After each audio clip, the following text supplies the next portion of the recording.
Hey, Necessary Roughness on Bite Size Sports. We are back. It's New Year's Eve. 1 week left in the NFL regular season.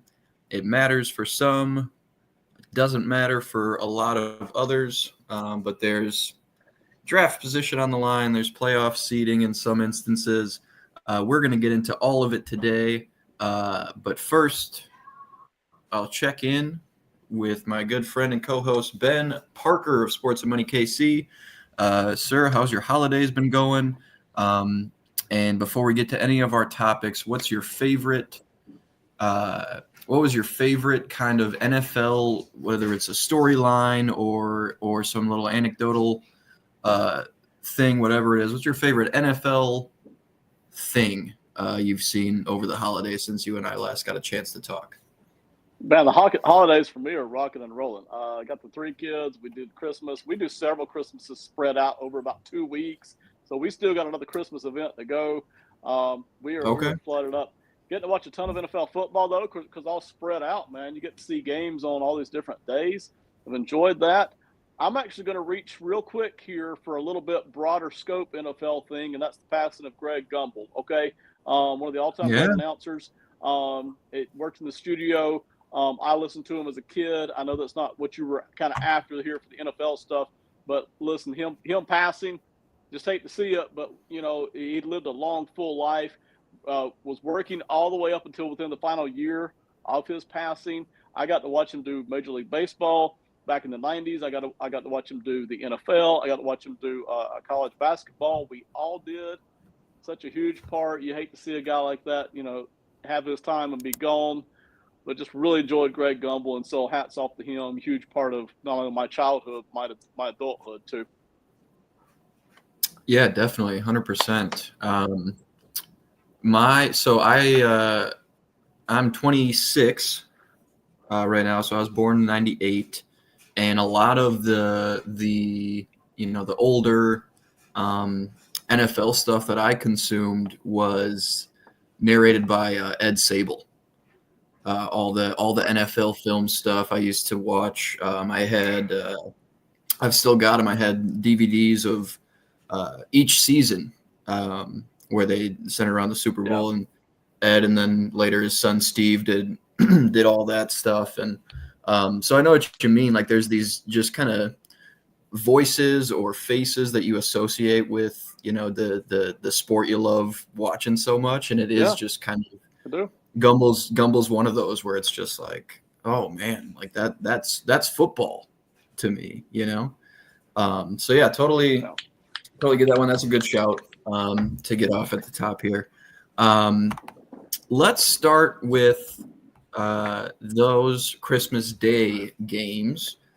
We had two of them. One featured your favorite team taking on another. Some would call them a contender. Some people like me 2 weeks ago would call them a contender in the Steelers, and beat them pretty handily compared to a lot of the Chiefs games that we've seen this season. They've kind of just been, most games they're doing like just enough, just kind of biding their time, waiting for the playoffs. But what did you see in this game from your Chiefs? And I know there was no George Pickens. The Steelers were shorthanded in a few different facets, but who isn't to some extent at this point in the season? But what did you see from the Chiefs that jumped out at you as it may be, and we'll talk a little bit more about this with you later, it may have been the last regular season game we see of this team kind of going full bore and kind of having all their guys out there for a game, and they might have 2-3 weeks of rest here going into the playoffs. But what stuck out to you about your Chiefs on the Christmas Day game? Honestly, this felt more like about the Steelers than about the Chiefs. But let me sit on the Chiefs here for a minute. They moved Joe Tooney over to left tackle. Now Tooney's not playing as well at left tackle as what the national voices will all tell you, because the Chiefs haven't stopped helping him out over there, okay? They're using tight ends sitting right over there. They'll drop a slot receiver in motion just in there at the last second. They'll send a running back over there to kind of hand the edge rusher back off to Tooney. 80% of the plays, they're helping Tooney, all right? So let's not, kid ourselves that he's some stone-cold left tackle out there, but he's playing better with that help than anybody else they've had at tackle for the past 2 years now, all right? So, yeah. And that makes Mahomes just feel better. Mahomes trusts Tooney over there at left tackle more than he trusts anybody else because he knows even if Tooney's going to get beat, which he will some, you can beat him outside and inside at that tackle spot. Even if that's happening, you know that Tooney's not going to make a bunch of dumb mistakes.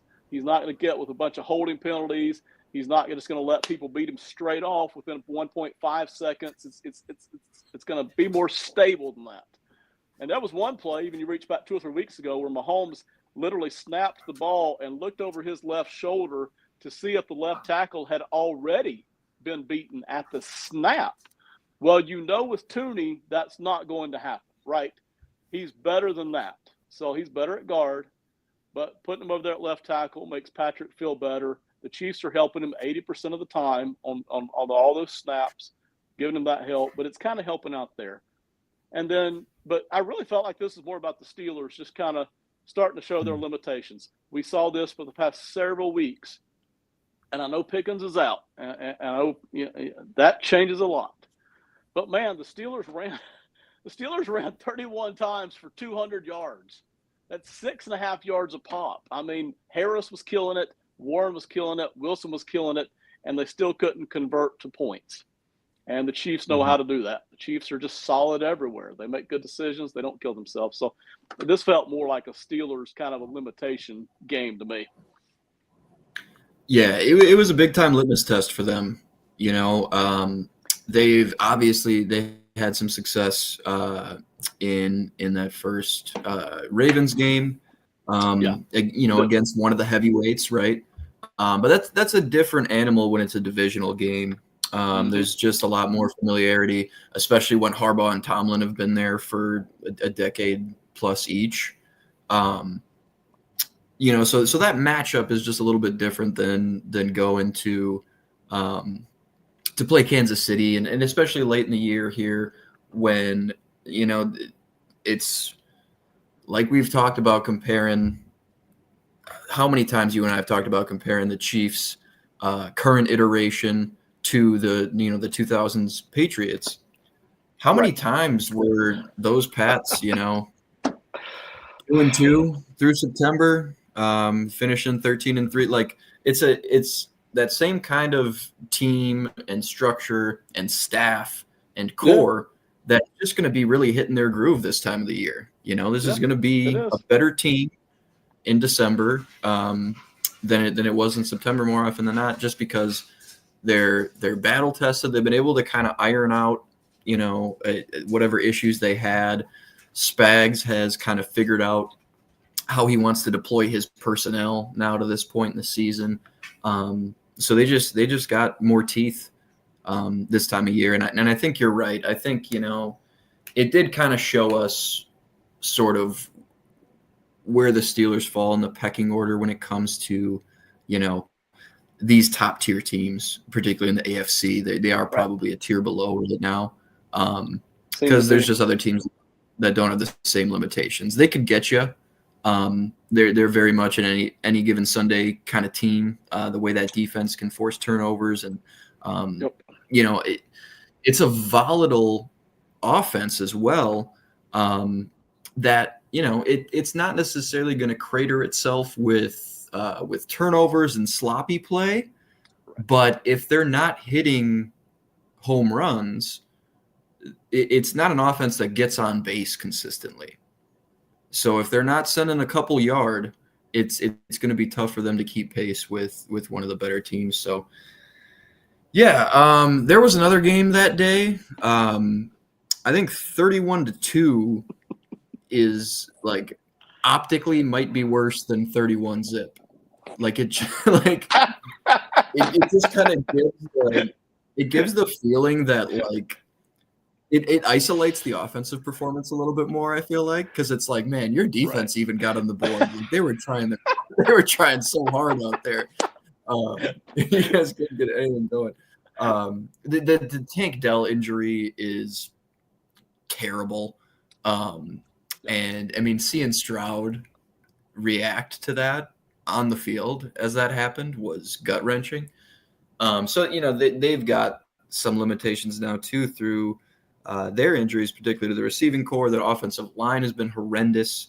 A little better since they moved off of Kenyon Green, but that was my Super Bowl pick out of the AFC. I was kind of, I was probably 1 year early on it. I was really riding the high of CJ's performance last year, the addition of Stephon Diggs and Mixon, but they feel like when you talk about how a lot of people thought of them in the offseason and coming into this season, as opposed to what we've seen this year, it reminds me a little bit of the Bears, where it's like, okay, we all got very kind of Madden-ish with our assessment of this team. We're all hyped up about these skill position players.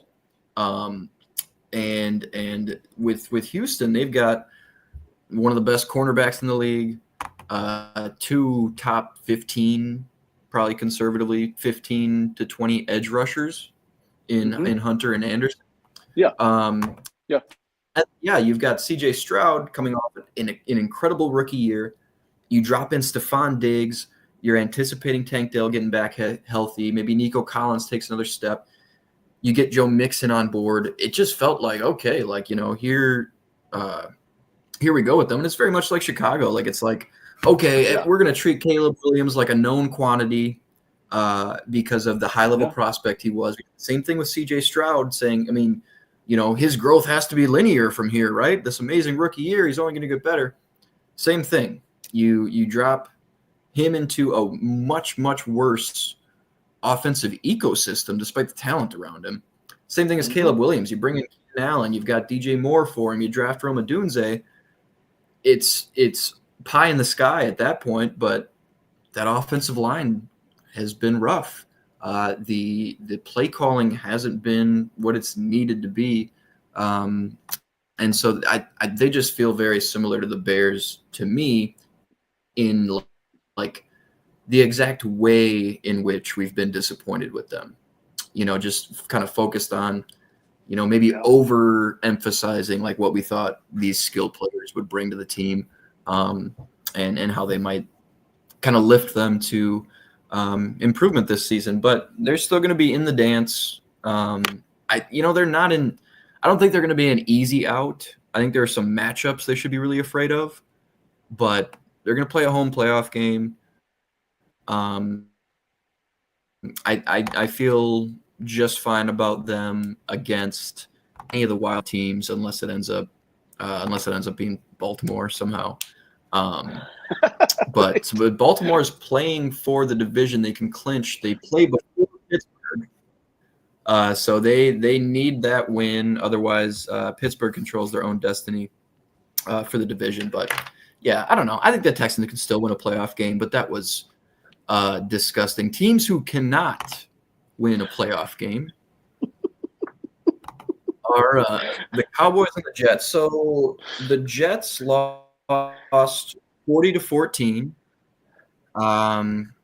It was it 33-0 when Rodgers came out? 37? I checked out of that game like many of the players did pretty early on. And the Cowboys were dismantled as well against a division opponent as well. So they played really good teams.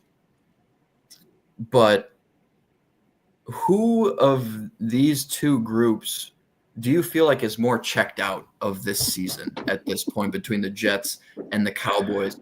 The ownership turmoil parallels between the two. One quarterback, $50 million quarterback got hurt. The other one might as well be. You've got a lot of issues on the defensive side of the ball when you are anticipating a step forward. So looking at these two teams, the way I framed it is who's more checked out, but there was a lot of give up between both these teams. Who do you think of these two teams had less fight or has had less fight towards the end of the season here? It's a great It's a tough question. I've got a definite answer on that. Real quick, shout out to Lee, who always supports us and watches us. Thanks for joining. Anybody else jump in the chat, let us know you're here. I'm going to vote for the Jets on that. I'm not totally certain that some of the members of the Jets haven't checked out for quite a while. And there was a laundry list of guys for this Jets roster heading into the Buffalo game who were kind of sort of listed as, hey, they might not play, And listen, I'm not totally sure that was all injury-based. I think some of that may have even been, we're just not sure we want to play this Buffalo Bills team in Buffalo with us sucking as much as we suck. When you look over at Dallas, it kind of sort of felt like Dallas was just kind of finally outgunned, Kenny Pickett notwithstanding. You don't have CeeDee Lamb on the field. You're obviously without Dak Prescott. Cooper Rush is in there trying, but when he don't have CeeDee Lamb to kind of open everything up, it was even more drastic than I thought. I thought, hey, they'll still move the football around some, score a little bit. No, nothing, nada. I mean, I felt like the Cowboys were at least trying until that game got out of hand, and then they kind of just went, well, we got no choice here. I never felt like the Jets were trying in this game, and I don't mean every player on the Jets. I just mean some of the more prominent Aaron Rodgers guys and kind of his crew, if you will. That just didn't feel good. It didn't even feel like a lot of them even wanted to get on the field for that game. It kind of felt like they made a last-second decision to even do that. So the Jets fives in the building, I'm not impressed at all, man. That Jets thing was disappointing for me.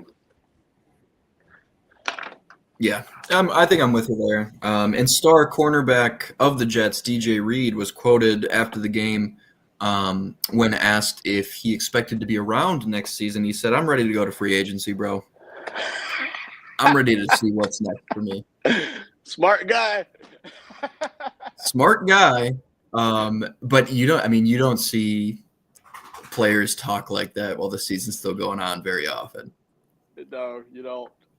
And another indicator that things aren't going, it's not good in the locker room. It's not good in the locker room. He said, I was going to have 10 picks. I thought we were going to be elite. I thought we were going to be up a score or two late in games and teams were going to have to throw at me. Right. And he is pretty disenfranchised with the Jets at this point, and I think that would be my vote as well. Lee in the comments also is going Jets. Good call, Lee. Another team that – so this is actually a different category. This team had plenty to play for last week. This team had its playoff hopes on the line against Drew Lock and the Giants, right? Yeah. And they came out and couldn't buy a stop. This was one of the best quarterback performances statistically that we've seen in a long time. I mean, this is Drew Lock's performance in this game.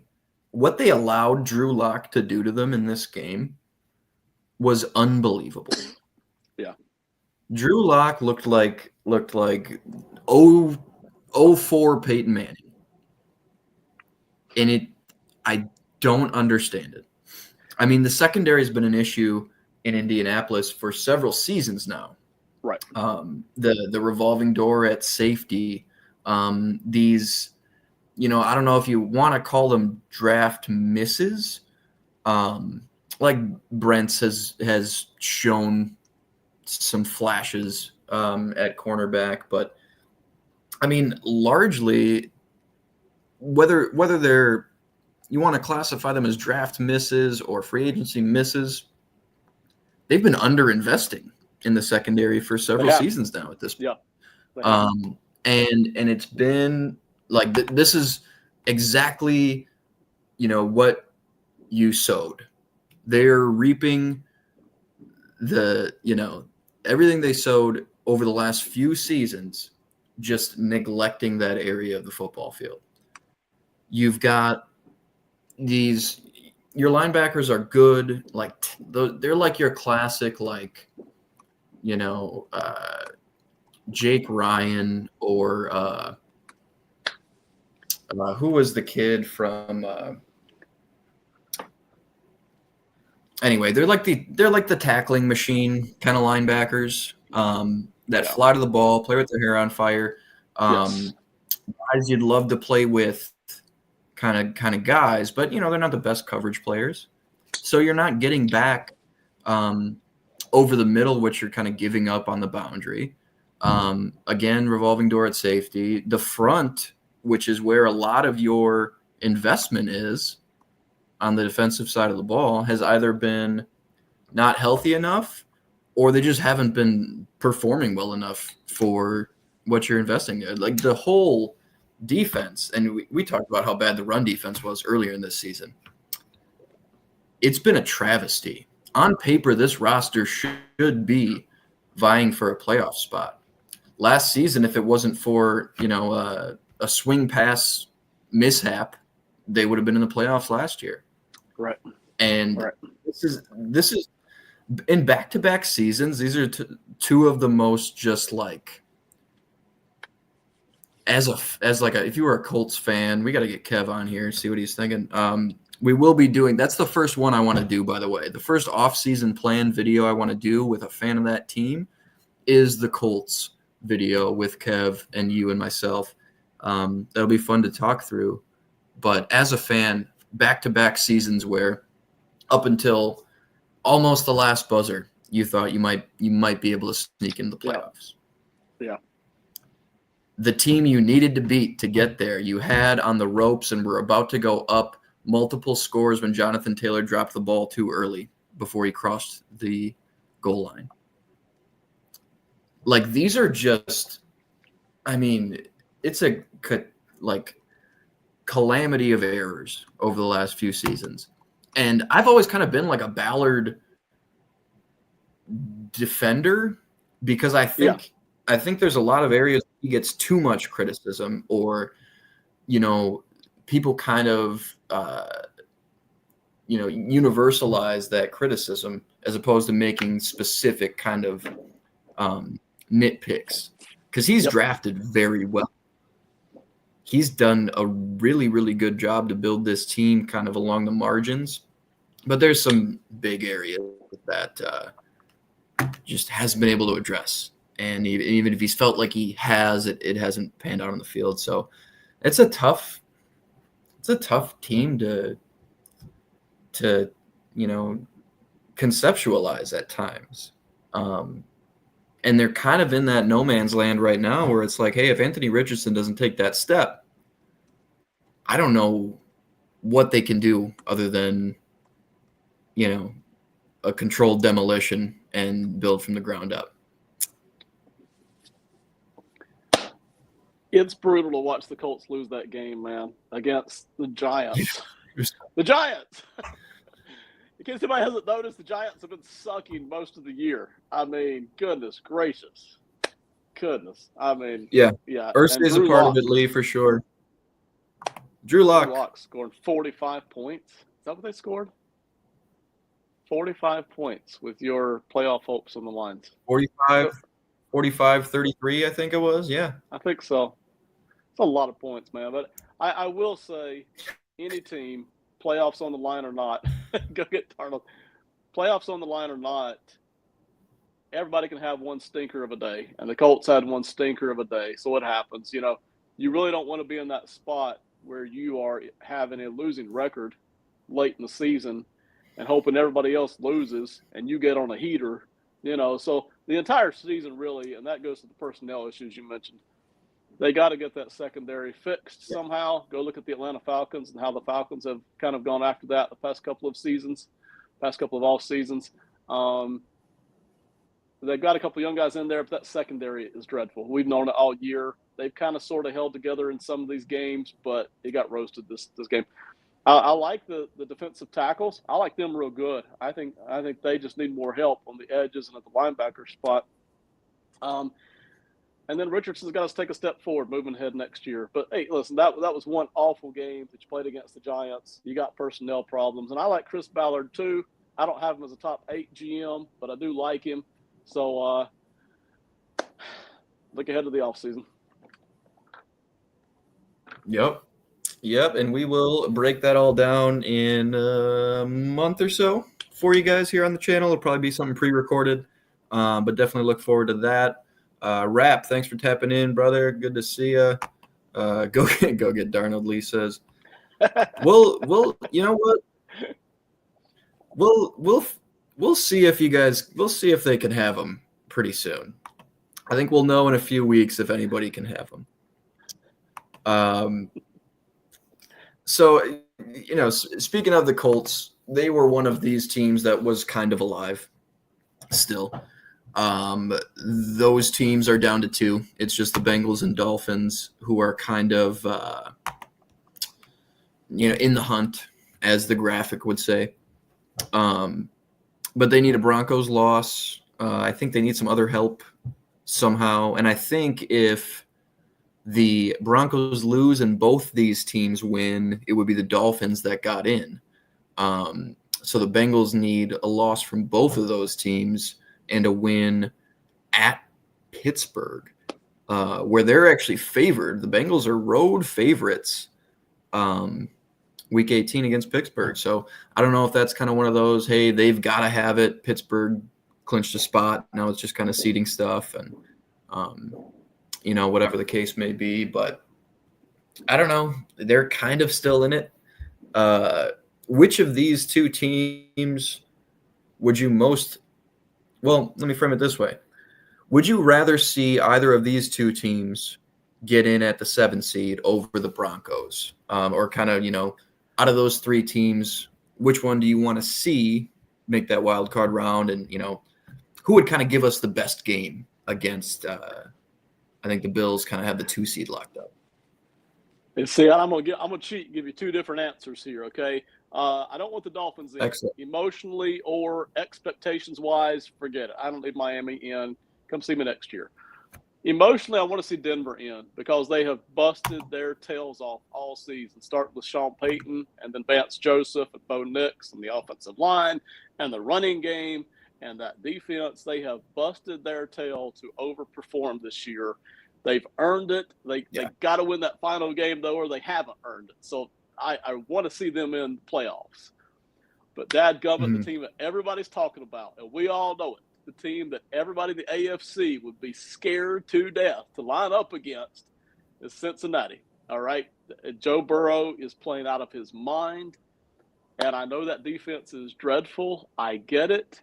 But Cincinnati can beat anybody, including Mahomes, and we've watched Joe Burrow do it before.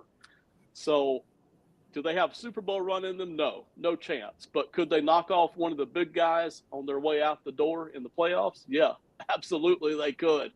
So Cincinnati's the team that, if they get in, would be one of the all-time dangerous 7 seeds. Yeah, I'm with you there. And, I mean, we saw him play the Chiefs tight this year. We did. So the ceiling of that offense is about as high as the ceiling of any unit in the playoffs. It's just they're gonna give it back on the other side. So yeah, exactly, Lee. Whoever possesses the ball last in a Bengals playoff game will probably go home with the win. Everybody's going for 2 on every drive. Yeah. Yeah.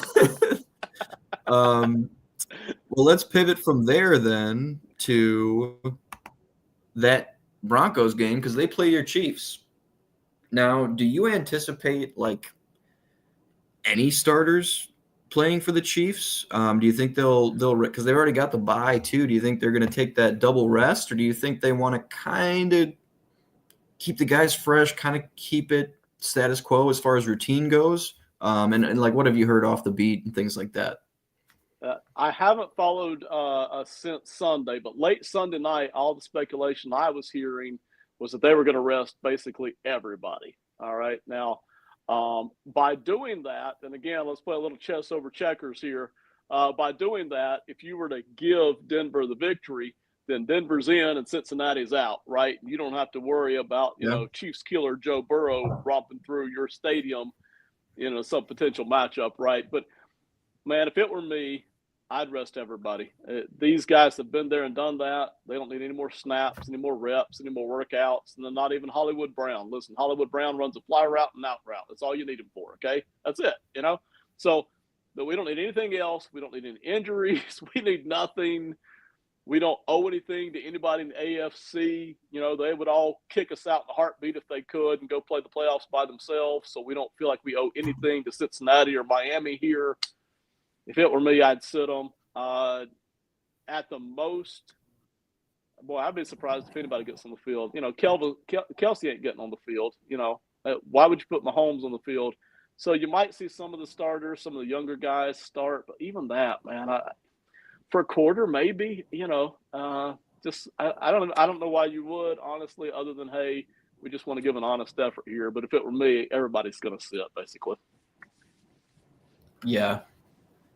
Yeah, I think it'd be kind of funny if they did sit everybody, because you're not going to play the backup coaches. It'd be funny if they sat everybody and still like kicked their ass on the whiteboard and knocked Denver out. But I don't know. I have a disdain for Sean Payton that I'll probably never shake, but. I don't think you're the only one who doesn't have warm and fuzzies over Sean Payton, right? I mean, I think that's kind of widespread. Yeah. Can't be. Yeah, for sure. So, yeah, it would just be a little bit more entertaining if they somehow got knocked out. I just think especially if the Chiefs rest everybody, I just think like a good game would be really interesting. Like if you kind of make Denver really press to get that win, like, and just because there's not many, captivating games on the slate for Week 18. So, before we get to the one game that certainly is captivating, I just wanted to talk briefly with you about the Rams and specifically the Rams defense. I mean, this defense has allowed, over the last 3 games, since that shootout with Buffalo, they won 44-42. Yeah. So we've seen them win in that way, right? And they ground a few out earlier in the season, kind of went blow for blow with the Vikings to get a big win, to kind of really get their season back on track, at a point at which they were 2-4. If I'm not mistaken. And so now they've come to a place over the last 3 games, they've allowed 6 points, 9 points, 6 points. 7 points a game over their last 3. And they're not blowing the doors off anybody on the offensive side in these. They are really just dragging teams down into the mud and making them play the game they want to play. They've been just kind of,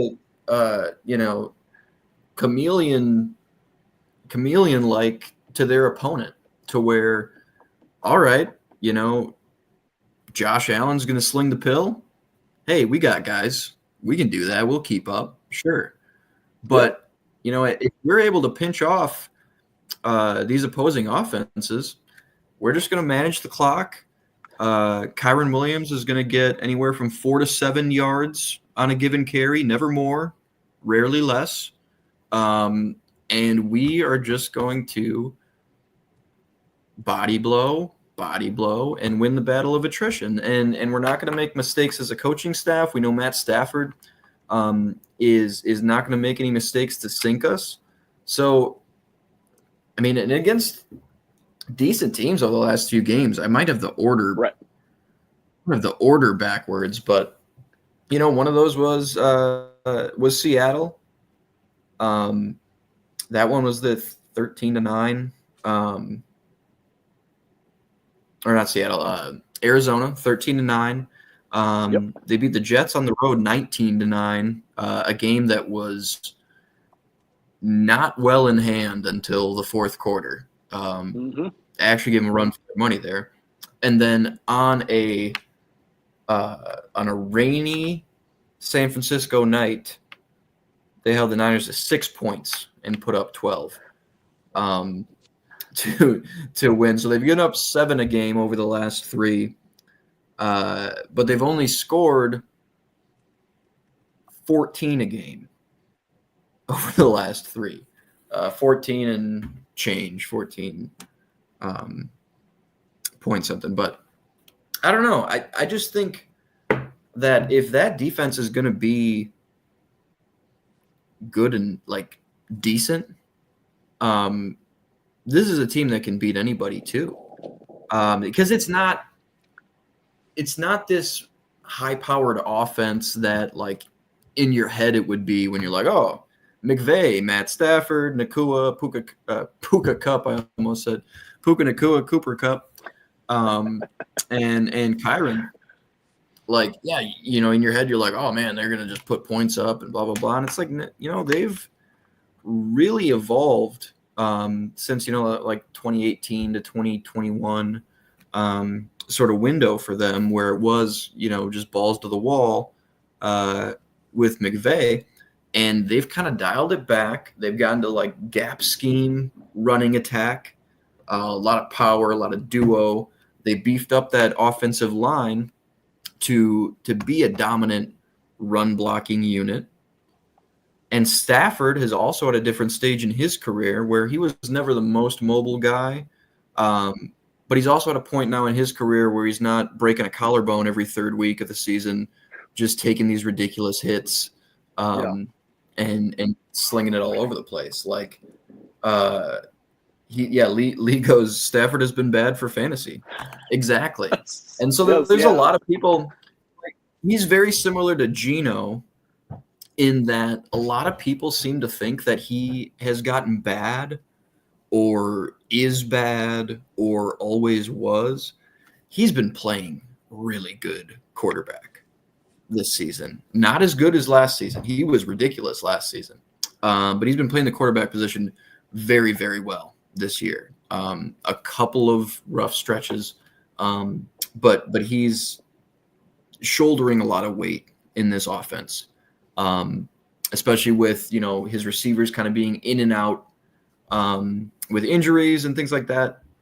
And honestly, like the way the offense is now, it's just kind of it's little chunks. It's like the running game. It's body blows. Like you're getting Puka Nakua underneath in space to set up, you know, like a bench concept to the boundary, and they're just working high lows on the corner. They're just putting a guy in conflict, taking what the defense gives them. You know, all that over the middle stuff, like drive, you know, kind of drag, dig, high-low concepts. They're doing stuff like that just at a clinical level at this point in the season. And, you know, I think you've got to really worry about that team if their offense can be so surgical, but their defense is kind of coming to life. Like this is the opposite of the like our discussion with the Colts, where it's like on paper, man, this got to be one of the worst defenses in the league, right? And it's like, I mean, there's a lot of young guys. There were a lot of unproven, unknown quantities, unproven commodities coming into the season. But two of your biggest contributors have been your first 2 picks in Jared Verse and Braden Fisk, both out of Florida State. Fisk has been a really good, like, penetrating 3-tech on early downs. Jared Verse has been the best rookie pass rusher, has a lot of power as a rookie, and really, really long arms where he can initiate the contact with the tackle and get on his chest and quickly. And then you've got guys like like Michael Hoyt, who at 300 pounds is very capable dropping into coverage along the front.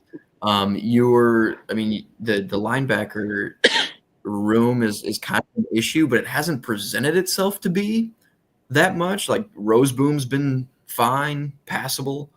And then Kobe Durant at cornerback. They did like the Tre'Davious White experiment briefly, just seeing if he had any gas left in the tank. Didn't. So they go to Kobe Durant now as a full-time starter this late in the season. He's starting to kind of turn it on. He's been playing pretty well.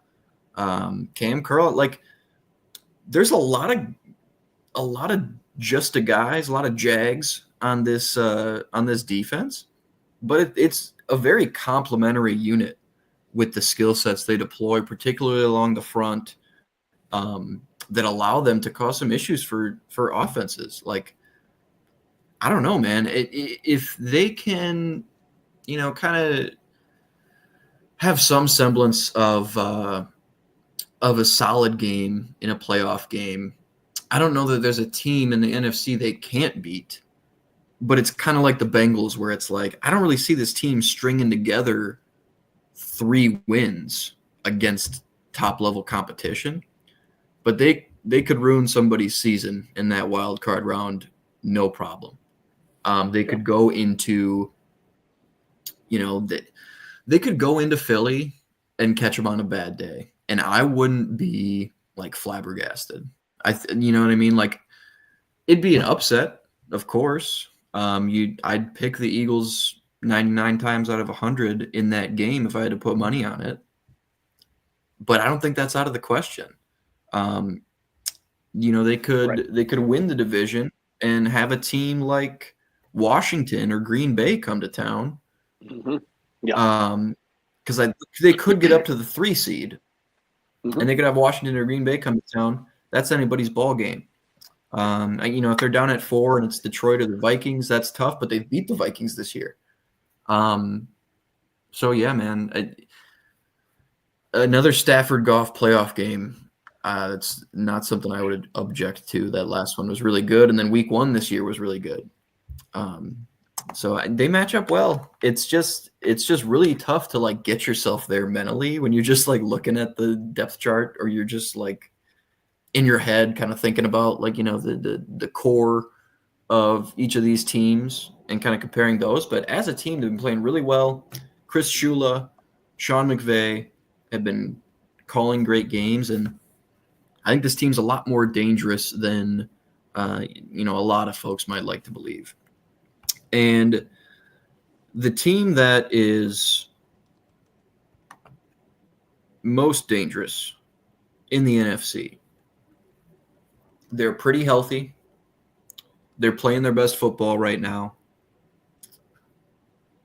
It's the Minnesota Vikings. And we've got one of this game, Vikings Lions week 18 is the most wins between 2 teams in a regular season game ever. Wow, ever. And it already was before Detroit won. 27 was the most. 2 14-win teams are playing each other in the regular season, and they're in the same division. It's like, it's the craziest scenario. And briefly, there's been a lot of there's been a lot of bitching, for lack of a better phrase, from Packers, Lions, Vikings fans about like the divisional seeding rules and things like that. And I don't really subscribe to it. I think it's perfect the way it is. This is such an anomalous situation that, and also like, I kind of like, some team that won the shittiest division squeaked in at 8-9, and they get a home playoff game now. I kind of like the stakes of a division winner still being home playoff game, because otherwise you're in the day. There's only one bye now, so it's not like how it used to be, where it's like, oh well, if the Lions and Vikings have the two best records. So like, why don't they get the 2 buys? That's just 1 bye. You don't win your division, you don't get the bye. Sure, you have to go on the road, but like at that point, what's your excuse then? If you're this amazing team that should have had a bye or should have been the 2 seed, then why can't you go to Atlanta and win? You know? But these Vikings are legit. There's no caveats to how good of a team this is. There's no 2022 lenses where it's like, oh yeah, but it's an unsustainable amount of 1-score games and blah blah blah. And Kevin O'Connell has the best record of a head coach in 1-score games of all time, second only to like some coach from the 20s. Yeah, thanks to 2 seasons ago plus this year, it's insane. Goodness gracious, it's insane. It's like 25-9 or something in 1-score games. But this season it's much different because a lot of these 1-score games aren't these back and forth like slugfests where it's like, oh, the ball bounced their way at the end and whatever. They're dismantling teams when the game script is neutral. When it's 0-0, they are kicking asses. When it's first half and it's a 1-score discrepancy, they're kicking asses. Really, really up until it's about 8-9 minutes left in the fourth quarter, whatever lead the Vikings have, both offensively and defensively from that point, they just kind of play the clock and they play win probability from there. It's how Chicago erased a 13-point deficit in 78 seconds. The Vikings said, all right, well, we're going to let you complete passes because you're going to run off so much clock that you're going to self-sabotage this comeback and suddenly, it's all moot and the game's over and we'll win by however, it doesn't matter how many points we win by. We want to be 1-0 this week. It's kind of the mantra of the coaching staff and within that building, 1-0 each week. And so now you're to a point where sure, that's a little worrisome if you really want to hyper focus on a certain thing or really kind of nitpick at weaknesses and things like that. But a lot of the concerns that folks had about this team have kind of solved themselves this season. One big concern was the cornerback room and really the secondary overall for those who weren't familiar with the games of Josh Metellus and Cam Bynum and didn't have the faith of Harrison Smith at 36 to keep playing at such a high level. But these cornerbacks, we've got Stephon Gilmore off a decent season in Dallas, but he's pushing 34 at this point. Defensive Player of the Year in 2019, but he's past his prime. That's fine. Shaq Griffin ended up taking a 1-year deal with Houston, coming off that big deal he got with Jacksonville when he left the Rams. Now he's almost 30. We didn't see high-level play from him necessarily last season. Texans opted to replace him with Kamari Lassiter. It's worked out for them, but he got to Minnesota, and he's played really good ball. A lot of folks thought their best corner was Byron Murphy coming into the season, and he has been. He's been ridiculous. But those other 2 guys on the boundary have been really, really solid to the point where last season the personnel didn't allow Brian Flores to have his full bag of tricks. It didn't allow him to Xavier Howard, Byron Jones, play man on the boundary. We'll get creative over the middle, and we're going to send 0 pressure. We're going to send 6, 7 guys, and we're going to trust our big star cornerbacks to hold up for 2.5 seconds. That's all you got to do. But he didn't have that last year. He had to manufacture all his pressure while also hiding these cornerbacks by playing off-zone coverage behind an exorbitant amount of blitzes. Right. Then we started this season, and it was like, okay, well, now we're able to generate pressure with 4 or 5. So we can call a lot of fire zones, and we can have 6 on the back end. And instead of playing, 3 up, 3 down, like most fire zones are, they're cover 3 fire zones more often than not. We're gonna play hot quarters, and we're gonna send 5 and play quarters on the back end, and allow these veteran cornerbacks to really use their eyes, use the boundary as their friend, and not have to match many routes that come across the middle, and kind of keep those guys insulated. Until week 13 against Arizona, the Vikings were calling man coverage at a league low rate of 12.9%. Against Arizona, that was over 50%, and it worked. They sealed the game with an interception in cover 2 man. Shaq Griffin absolutely fucking shadows Marvin Harrison Jr. and boxes him out for a game-winning interception. Game-winning interception against the Jets in London in week 5 was cover 1. Stephon Gilmore on an island against Mike Williams. Interception, seals the game. 12-7 against the Jags. Mac Jones tries to mount a comeback in his home state. Airmails an interception to seal the game. Cam Bynum. Then we go to Green Bay. And Green Bay, that first game they played against them, they ran their season low man coverage. It was about 10%.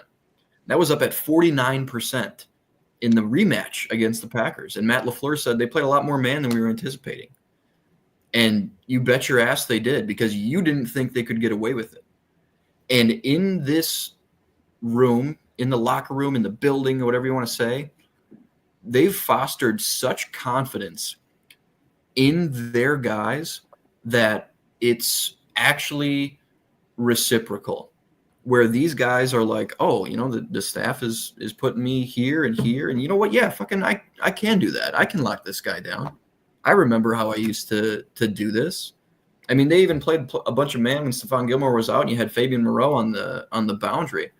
They called man coverage on 11 of 13 third or fourth downs against the Packers. Christian Watson was out, but you'd think you'd be worried about a guy like Jaden Reed or how you might hold up against Romeo Doubs with these older corners. And they've been so good. So all that's to say, and I didn't even talk – we talk about the offense enough. Jordan Addison, Justin Jefferson, and the way Kevin O'Connell's calling games, and Sam Darnold, Jesus Christ. But what gives me confidence going into the playoffs here is it feels like Brian Flores, who is an excellent play caller, now has every arrow in his quiver, every pitch in his repertoire, every bullet in the chamber that he needs to match up against any of these teams. And, all of this is designed behind a top 3 run defense that puts you in these situations that he wants you in. And just the way that the offense dictates the game to the opponent, Brian Flores' defense dictates how you have to play offense. And for a one-time game plan, especially if we see Detroit for a third time, what he just put on tape against the Packers in a rematch and that curveball he threw against a very, very good offensive mind in Matt LaFleur, that gives me as much confidence as I could possibly have in Brian Flores' one game plan against one of the best teams in the league. Can he do that twice to get to the Super Bowl? I think he definitely can. Can he do it 3 times to get to the Super Bowl, coming off a Detroit loss? Maybe. I think that's still fully on the table. It's really tough to beat a team 3 times in a season. In when Randy Moss mooned the Packers, they swept us that year. Then we met them in the wild card round and beat the brakes off them. So it's just, I don't know, man. I've never been, and you can probably I'm probably not hiding it well. I've never been this confident in the team since 2009. I'm way more confident than I was in 2017. Way more confident than I was in 15 or 19 when they kind of had a shot. Way more confident than I was in 2022. This is a different team, and it's taken national pundits and maybe even other teams at least this long to realize it, and I think there's still some people who don't yet. It's been so fun to watch this team, man. I mean, the record is fantastic.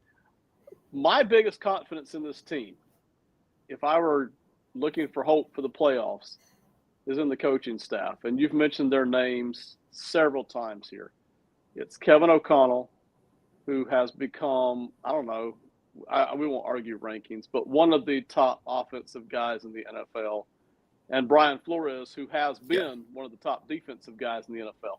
Those two guys are overseeing everything.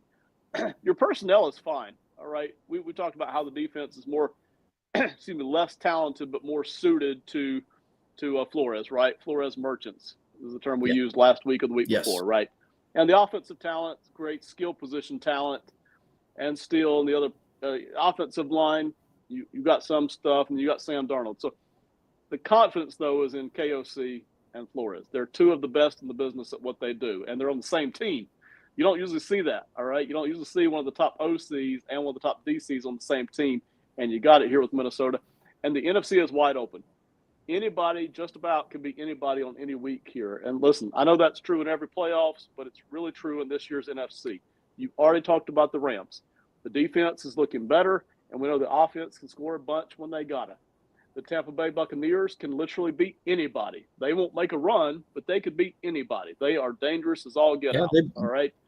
Absolutely. They beat Detroit. Rams beat us. Yep. And then you've got Detroit, and you've got Minnesota, and you got Green Bay. I mean, it just doesn't stop. And you've got Philadelphia. And you've got Washington, who can beat anybody in a given week. That's 7 teams. And they just beat Philly. 7 teams who are going to beat up on each other. It's going to be a little wild. I still like the favorites. But, man, Minnesota's got as good a chance right now when you look at that field as anybody to make a run all the way in there to the Super Bowl. Yeah, 100%. And for what it's worth, too, like, I've had my offensive line gripes, offensive line concerns. But once this current 5 kind of got a few games under their belt all together as a unit, because, of course, Christian Darrisaw goes down with the knee. They pivot and pick up Cam Robinson, who's been really solid. He's not Christian Darrisaw. Few are. But he's been really solid to where it's not a weakness. And then you swap out Ed Ingram for Dalton Reisner at right guard. And since he got the start, he's had the 12th best pass blocking grade per PFF. And they absolutely blanked that Packers pass rush. I mean, Sam Darnold's average time to pressure in that game was 4 seconds. Not time to throw. That's how long it took the Packers on average to generate a pressure. Yeah. And this Vikings offense is predicated on big play action, 7-step drops, long developing route concepts that are haymakers. Kevin O'Connell throws like 17 haymakers a game. We got down. The Vikings needed 2 first downs to ice the Packers game. They let it get back. Like I said, they're playing win probability. The Packers never had the ball with a chance to take the lead. They never had the ball when it was a 1-score game. But they cut it to 2, and the Vikings had to go out there. They had to get past the 2-minute, and they had to get past all 3 Packers timeouts. They ran 4 plays and got 2 first downs. One of the plays was a run that lost a yard. The other 3 were bootlegs. Who the fuck? That's the kind of similar to like Flores with the corners. That's the kind of confidence that Kevin O'Connell has in Sam Darnold and has instilled in Sam Darnold. You talk about, it's Justin Jefferson and Jordan Addison and TJ Hawkinson. Fuck, what are we? They got to have it. They're going to these guys. Like, these are their money players, like they're going to design something. They're going to put these three in a bunch. Like, let's freak out about that. All right, first play, we're going to throw a little swing pass to CJ Ham. He's going to pick up a first down and stay in bounds because he's a team captain and a smart player. Then we're gonna try to run it past the 2 minute. We're gonna get absolutely stuffed. Now I'm gonna run a naked bootleg to my right, and Justin Jefferson's gonna come from the far boundary and just run this shallow cross to about the sticks on 2nd and 11. And Darnold rolls out. He's sprinting. Jefferson is sprinting. The coverage is tight. He carves his route down a little bit towards Sam to keep that defender from getting in between them. Sam ropes one, and Jefferson is being held in his right arm. All he can do is get his left hand up and chest catch it. Brings it in. Now it's 3rd and 2. It's just a ridiculous play. And now it's 3rd and 2. So we're going to do a little fake it to Cam Akers, let him release, and then throw it to Cam Akers. So it looked like Javon Bullard had Akers in man on this play. It's 3rd and 2. You've got to kill clock. An incompletion is probably worse than just running and not getting it at this point because you force him to use that timeout. So we're going to fake it to Cam Akers, bootleg again out to Sam Darnold's right, and you've got the nickel over there, I think it was, collapses to Darnold. He flicks it over. Cam Akers makes an unbelievable catch as he's falling backwards, and it seals the game. Like, it's just it's things like that where, but between Flores and O'Connell, like, they're going to throw curveballs, but they're going to do it at the perfect time. Kevin O'Connell has 4 plays to seal the game. To ice it, he runs 3 bootlegs and designs plays for his, second string running back and his fullback. And then Brian Flores plays, 88% zone all game. And then you've got to have it. And he goes to cover one man and heats you up with 5 and trusts his guys on an island. And they've sealed games like that multiple times. I mean, it's just situationally and even just, throughout the game, of course, what they do to establish these leads, but then situationally down the stretch, they haven't shot themselves in the foot really once. There have been times that the offense has stalled and had to punt, and then the defense has to seal it from there. Like, there have been times the offense could put it away, like they did against Green Bay, and not give it back to them. But one way or the other, these guys are just calling the right shit at the right time, and every player's bought in. Whether you're a fan or not, watch Kevin O'Connell's post-game locker room speeches. They are fucking electric. And the vibes couldn't be higher. I don't know that I've seen a team with better vibes than this iteration of the Minnesota Vikings. Here we go. Josh can attest. Thanks for tapping in, buddy. Josh can attest. I think he feels the same way. If I know Josh, I think he feels the same way, that there are no caveats to how great this team is.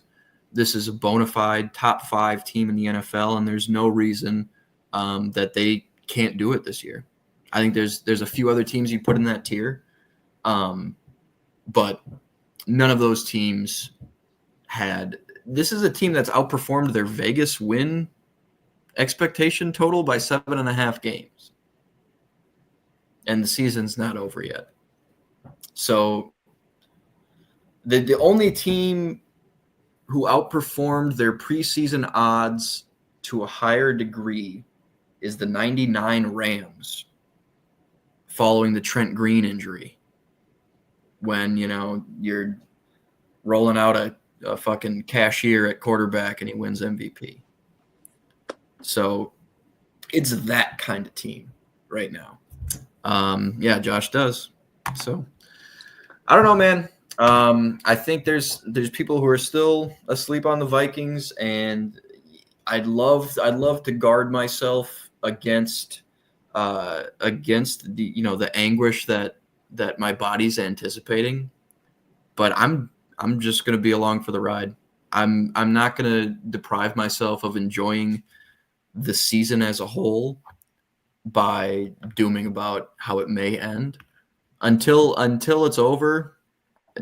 Vikings Super Bowl, and I'm gonna be insufferable to some, and I'm just gonna be as happy about this as I possibly can be. You wouldn't know much about the doldrums of one and done playoff runs and inconsistency and quarterbacks in and out and all that, but you do know. Well, you might remember how it felt, I guess, actually. You might remember. It was a while ago for you. But you remember the Alex Smith years. You remember feeling like, hey, maybe. Hey, how about Trent Green? Speaking of Trent Green, you remember those years. Absolutely. You remember that one lefty you guys had for like. Is it Feely? Did Feely start? No. Too long Number ago. 4, Man. Holcomb? Yeah. Did Holcomb have a – you remember, dude. But, yeah, I don't know.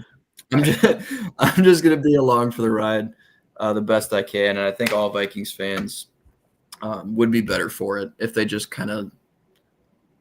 let, all this angst kind of go and just enjoy what's happening, because at the end of the day, this wasn't a season where these were our expectations.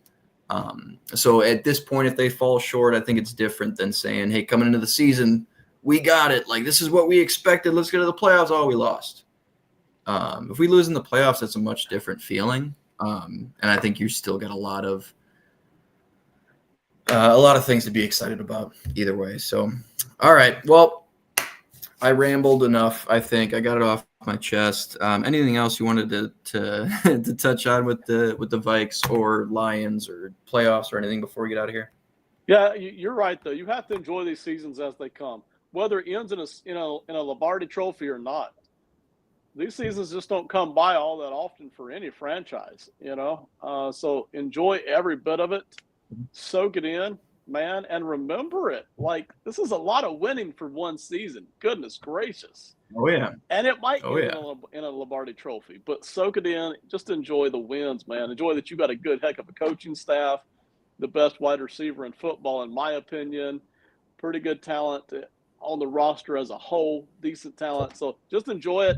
And maybe it runs all the way through the NFC, and you kick all your NFC North buddies in the teeth on the way to a matchup with Kansas City or Baltimore or Buffalo or something like that. Could you imagine this show the preceding Tuesday of a Chiefs-Vikings Super Bowl? Oh goodness, no, I can't. Let's just root for that. Let's just root for that, dude. That would be something else. All right, well, let's get out of here. Chiefs-Vikings Super Bowl. Everybody place your money on it. They'll move the line pretty soon. I think the Sharks know that is what's going to happen. That's what's coming, baby. Ben, where else? Ben, where else can the people at home find you and all the other work you're doing? We've got some really cool stuff over on YouTube, Sports and Money KC. YouTube, Sports and Money KC. We attacked the Bills' offense last week as a group, and this week we looked at the Patriots' offense, how to approach the offseason, what we like, what we don't, how to work on that. Lots of good stuff. Next week we're going to look at the Carolina Panthers' offensive line as well as the playoffs. Okay, great. You know what? If you've got 90 seconds, I actually wanted to ask you this in spirit of, I was going to wish everybody a happy New Year's, but just in spirit of that, we talked about the Cowboys and the Jets briefly. I'd love for you to pick one of those teams and tell us what their New Year's resolution should be. That's easy. I'm going to pick the Jets. Okay. and we are not going to bring Aaron Rodgers back next year. That's our New Year's resolution. It is not happening. Hopefully, and all his buddies too. Hopefully that lasts longer than everybody's going back to the gym resolutions. Hopefully that lasts all season. And you keep him. He's an enigma, man. You can't pin him down. Yeah, I agree. I'll go Cowboys, and I'll say their New Year's resolution has to be just let it go. Just let it go. You're squeezing too hard. It's going to slip out of your hands. Jerry, get Jerry, in a home. Send Jerry wherever presidents go after their term's up, the old ones. Send him there. Send him to Mount Vernon. And probably ditch McCarthy. Probably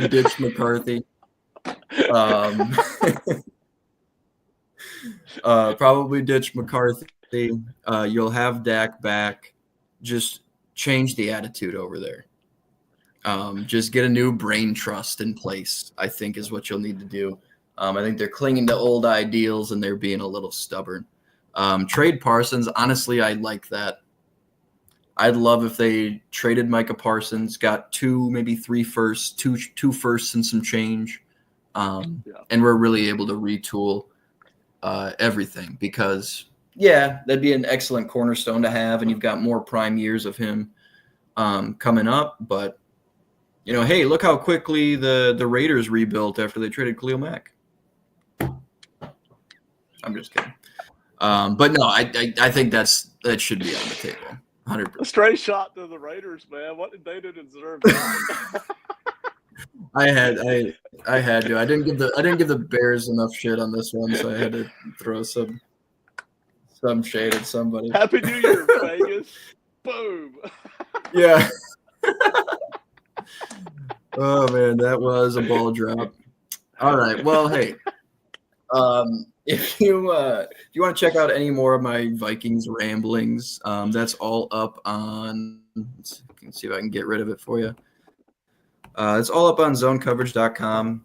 I'll have a piece coming out tomorrow about what the Vikings did to kind of heat up Green Bay in the rematch from a coverage perspective, from a pressure perspective. And all my written work's up there, zonecoverage.com/Vikings. And then follow me on Twitter at JohnBBoyd12. I do a lot of film clips on there, live tweet games, other random shit. I have a thread on there right now of all 11 pressures the Vikings generated against Green Bay and kind of the anatomy of those. So that's up on there if you want to check any of that out. And other than that, you can catch me here same time every week unless it's Christmas week with Ben Parker breaking down everything NFL. We'll have a big time playoff preview show coming next week, so stick around with us. Thanks for everybody who joined us tonight, and especially those who hopped in the comments. Lee, Josh, my buddy Rap. We had No Stop hit us with a skull.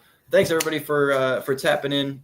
Stick with us next week right here on Bite Size Sports for another episode of Necessary Roughness. But this has been this one. We'll see you next week.